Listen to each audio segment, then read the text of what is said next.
a very warm welcome. Bruce Campbell speaking from Action Coach, Business Coaching and Team Clarity, and a very warm welcome to a series of 24 weeks. We're actually doing vodcasts in order to develop our clients' business and also the general business community. This week we're actually going to be talking about training your customer. So what does actually training your customer mean? Training your customer is all about, well, right now in your business you're actually training your customers from a positive angle or from a negative angle. So right now, from a negative angle, let's actually have a look at a couple of the strategies that you're probably doing, maybe unconsciously or consciously.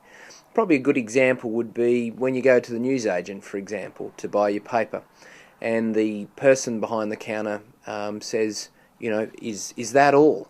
Is it just the paper today when you go and buy? That's actually training your customer negatively, because it's training them to say, well, there's nothing else that you should come to the newsagent for. Really, you're only here to buy the paper. Now, if you think about that, a lot of people's businesses train them to actually do that. So there's no upselling, there's no cross-selling. It's only for one type of buy. So one of the challenges from a business point of view is how you can actually develop that. Another way that is a very negative way to train your customer is how they go about paying you. So a lot of people will normally let people drag their terms out. So there's normally very weak positioning around how different customers go around paying you. Is it okay to pay you in 30 or 60 or even 90 days? Or do you need your money more up front? With all our experience of coaching businesses, we generally find when people are more strong with the positioning, they've got some scripts in place so that they normally can get paid quicker, that their cash flow increases. So training your customer on a cash flow is a very, very common way that we see of seeing customers being trained in a negative way. So what we need to do is to look at how we actually go about training our customers positively. And probably the point there that I'll get you to write down right now is your training your customer needs to be intentional. So it needs to be very intentional. So what I mean by that is that you've got some very clear strategies of how you wish your clients to actually be trained. One particular way is actually starting not even before they become a customer, but at the prospect stage. So from a prospect, I've done a lot of coaching around franchise sales. And the interesting thing is when you position your prospect through the sales process, that they are jumping through a certain amount of hoops even before they become a customer, so that when they come on, they're better positioned on what to expect on how to deal with you. So the first thing is to be intentional and actually to sit down with yourself or with your coach and your team and actually maybe just say to those particular people, how do we actually want our customers to be trained? What's our ideal customer here? And what do we need to do to be able to train them better?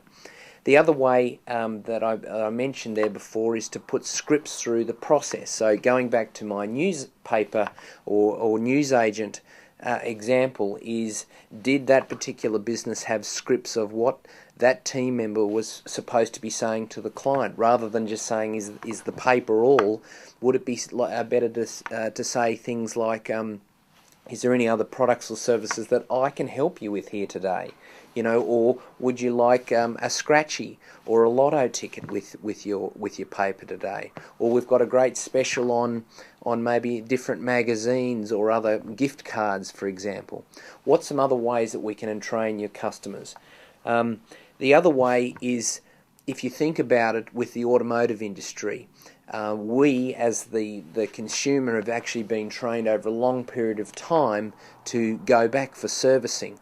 Same thing with mechanical workshops, where they put this little sticker at the top of your windscreen, is that they've actually trained us to go back and get the car serviced. Now, a lot of the time, sometimes you could actually quite easily go, and a lot of people do, go past the servicing dates or the kilometre usage dates, and but you don't really need to a lot of the time. So my point there is they've actually trained us to go back and to repeat buy from them. So what are some strategy now in a particular example such as servicing? little reminder tickets to come back and to buy from us is a great way. Another great way that you can look at your business, particularly for the people that do high transactions, is to get the customer thinking about when they actually need to come back and use from and buy from you. So an example there would be a lawyer or attorney, depending on what country you're in, of saying maybe having something like a fridge magnet. Something as simple as that, and we've done this with a lot of business, actually, solicitor business or lawyer business, of actually a fridge magnet saying that when these certain circumstances change in your family or your business, this is when you need to come back and talk to us. So you might have a question, you need to come and talk to Joe Blogg's law firm when... point 1, when you buy a new property. 2, when you have children. 3, when you buy a business, etc., etc.